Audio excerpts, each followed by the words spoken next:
తమ్మినేనికి హైకోర్టులో ఎదురు దెబ్బ. విషయానికి వచ్చేసరికి ఏదైతే మాజీ స్పీకర్ అయినటువంటి తమ్మినేని సీతారాం, ఆయన సతీమణి, ఆయన కుమారుడు పేరు వెంకట శ్రీరామ్, నాకు ఏదో ఉంది కొంచెం లెంది నేమే. వీళ్ళు ఒక స్థలాన్ని కబ్జా చేశారు అని, దానికి సంబంధించి ఒక ఫేక్ డాక్యుమెంట్స్, బ్రతికున్న వ్యక్తి కూడా మరణించినట్లుగా ధృవీకరణ పత్రం సృష్టించి, అలాగే ఇంకో ఫేక్ ఫ్యామిలీ డాక్యుమెంట్ ఒకటి క్రియేట్ చేసి ఈ రకంగా చేశారని చెప్పేసి వాళ్ళపైన కేసు నమోదైన సంగతి మనందరికీ తెలిసిందే.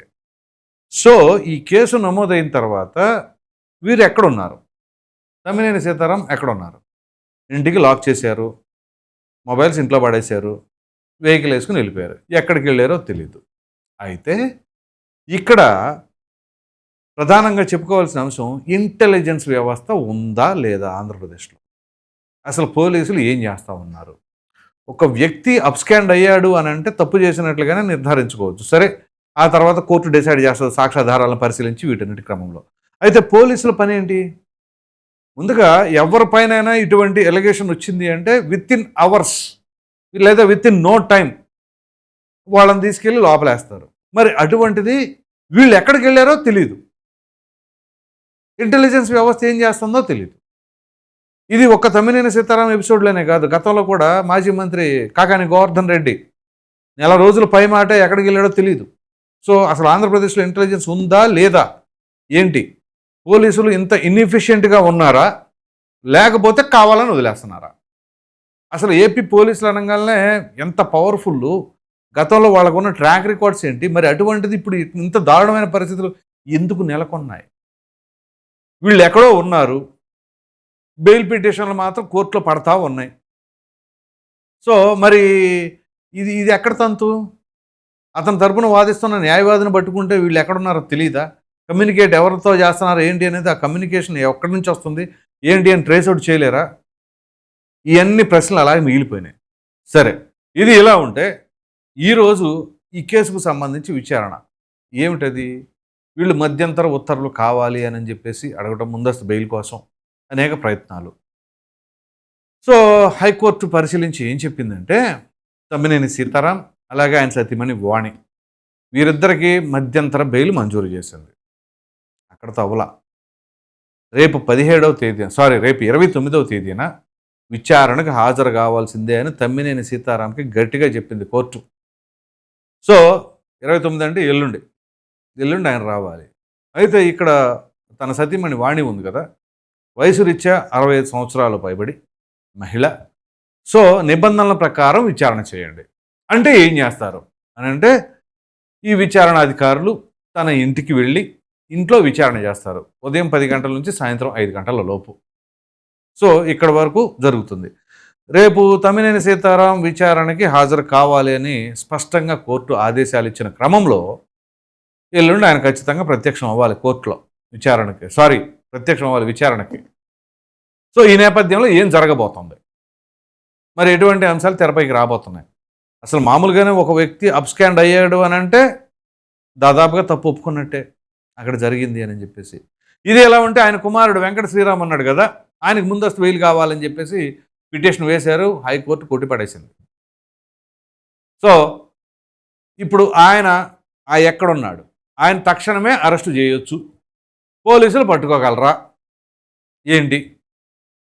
సో మిగతా వాళ్ళందరూ ఎవరెవరు ఎక్కడున్నా కానీ ఈజీగా ట్రేస్ అవుట్ చేసే పోలీసులు వీళ్ళకి కొంచెం హై ప్రొఫైల్ కేసెస్ మాత్రం ఎందుకని పట్టుకోలేకపోతున్నారు ఏంటి? మరలా ఇక్కడ ఏమైనా సరే ఇంటర్నల్గా ఎవరైనా స్పైలు ఉన్నారా, సమాచారాన్ని అందిస్తూ ఉన్నారా ఏంటి? లేకపోతే కావాలని వీళ్ళు చిక్కడో దొరకడో అనే సినిమాలో టైప్లో వీళ్ళు పట్టుకునే ప్రయత్నం సరిగ్గా చేయట్లేదా? ఏంటిది? సరే, గతంలో అంటే వాళ్ళ అధికారంలో ఉన్నారు కాబట్టి అసలు కేసులు రిజిస్టర్ అయింది లేదు. ఒకవేళ ఏదైనా సరే కేసులు ఉన్నట్లయితే అప్పుడు చూసాం కదా, అంతెందుకు సిబిఐ కేసు, ఇది వైఎస్ వివేకానంద రెడ్డి గారి హత్య కేసుకు సంబంధించిన దాంట్లో కడప ఎంపీ అయినటువంటి అవినాష్ రెడ్డిని పోలీసులు ఎప్పుడు అరెస్ట్ చేశారో తెలియదు, ఎప్పుడు బెయిల్ ఇచ్చారో కూడా తెలియదు. అలా అరెస్ట్ చేసి బెయిల్ వచ్చేసిందని చెప్పేసి అన్నారు. కర్నూలు ఎపిసోడ్ గుర్తుంది కదా, రాష్ట్ర పోలీస్ శాఖ చేతులు ఎత్తేసింది, మా వల్ల కాదు అని చెప్పేసి. సో అటువంటి పరిస్థితులు ఇప్పుడు కూటమి అధికారంలోకి వచ్చింది, కానీ పోలీసుల్లో వైఖరిలో మార్పు రాలేదు అని చెప్పేసి అనుమానం కలుగుతూ ఉంది. సో ప్రక్కన అంత ఎలిగేషన్ వచ్చింది, కేసు రిజిస్టర్ అయ్యింది, వీళ్ళేమో ఎక్కడ ఉన్నారో తెలియదు, పోలీసులకు కూడా తెలియదు. అది అలా ఉంది. మరి ఇప్పుడు మన వ్యవస్థలు అలా పనిచేస్తున్నాయి. మరి ఎందుకు ఈ రకమైన పరిస్థితులు నెలకొన్నాయి అని అంటే దానికి సమాధానం దొరకట్ల. సో మరి ఈ తమ్మినేని వెంకట శ్రీరామ్ నాగ్ ఆయన ఎక్కడున్నారు? ఎప్పుడు తీసుకొస్తారు? ఎప్పుడు పట్టుకుంటారు? ఏంటి? ఇక దీంట్లో కూడా కోర్టు ఇంటర్వ్యూన్ అయ్యి ఇంకేం చెప్పాలి? కోర్టు ఆల్రెడీ చెప్పింది ముందస్తు బెయిల్ లేదు, నిరాకరణ అని. ఎప్పుడైతే నిరాకరించిందో ఇమ్మీడియట్‌గా అతను పట్టుకోవాలి పోలీసులు. మరి ఎందుకని ఆ లోపం ఎక్కడుందో తెలీదు. సరే ఈ తండ్రినను తల్లిని విచారణకి వెళ్ళిన క్రమంలో అడుగుతారు. సరే అప్పుడు కొడుకు ఎక్కడ ఉన్నాడన్న వీళ్ళని అడిగితే వాళ్ళైనా చెబుతారా? ఏమో నాకు తెలీదు అంటారా? సో ఇది ఫస్ట్ ఆఫ్ ఆల్ ఏంటి అంటే ఒక మాజీ స్పీకర్ ఆయన.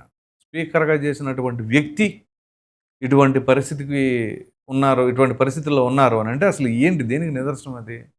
ఆంధ్రప్రదేశ్ రాష్ట్రం ఎటు వెళ్తుంది? అటువంటి హై ప్రొఫైల్ పదవులు చేసిన వ్యక్తులు ఇవాళ 4 కోట్ల భూములు లేకపోతే ఏదైనా సరే భూములు కబ్జాలు చేసుకోవటాలంటే ఇంతకంటే చిల్లరతనం ఇంకోటి ఏదైనా ఉంటుందా? పైగా ఫేక్ డాక్యుమెంట్స్. ఒక మనిషి బ్రతికుండంగానే ఆయన మరణించాడు అని చెప్పేసి డాక్యుమెంట్స్ క్రియేట్ చేయడం అంటే ఇది మామూలు విషయం కాదు.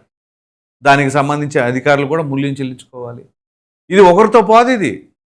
ఖచ్చితంగా ప్రతి ఒక్కరు ఎవరెవరైతే ఆ డాక్యుమెంట్స్ ఇష్యూ చేశారో, దాని వెనకాల ఎవరున్నారో, ఎంతమంది ఉన్నారో మొత్తం అందరూ బలైపోయినట్లు. దాంట్లో ఎటువంటి సందేహం లేదు.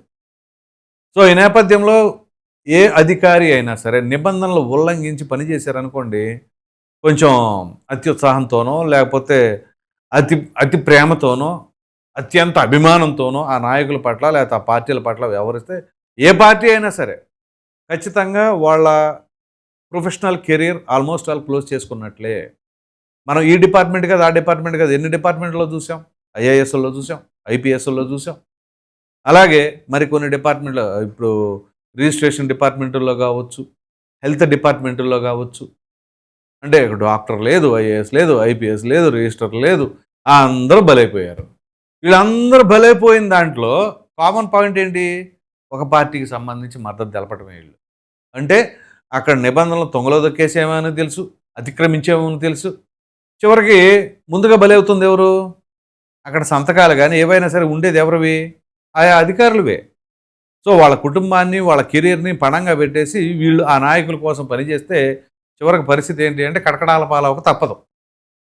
అలాగే ప్రొఫెషనల్గా ఇబ్బంది పడక తప్పదు. మరి వాళ్ళకి అంత చదువుకున్న వాళ్ళు, అటువంటి స్థాయిల్లో ఉన్నవాళ్ళు, మరి అది ఆ ఆలోచన వాళ్ళకి ఎందుకు తట్టట్లేదు ఏంటి? లేకపోతే జగన్మోహన్ రెడ్డి గారి మంత్రదండం ఉంది కదా, ఎల్లకాలం మేమే అధికారంలో ఉంటాం 30 ఏళ్ల పాటు అని చెప్పేసి అని ఇక ఆ మాయలో వీళ్ళు పడి ఇష్టారీతిగా వ్యవహరించారు అని చెప్పేసి అనుకోవాలా?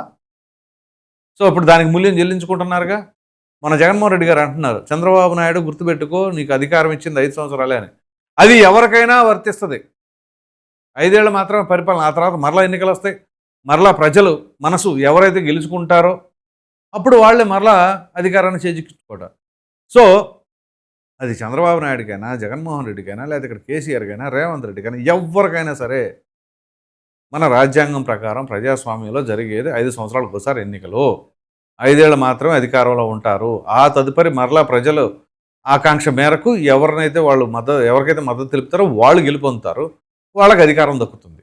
అంతేగాని వీళ్ళే 25 ఏళ్ళు ఉంటారు, వాళ్ళే 30 ఏళ్ళు ఉంటారు అని చెప్పేసి ఎవరికాళ్ళు భ్రమల్లో బతికేస్తే ఇదిగో ఇలాంటి పరిస్థితులు నెలకొంటాయి. సో ఇవాళ హైకోర్టు చాలా సీరియస్గా చెప్పింది, విచారణకు హాజరు కావాల్సిందే అనేటు మాజీ స్పీకర్ తమ్మినేని సీతారాంకి.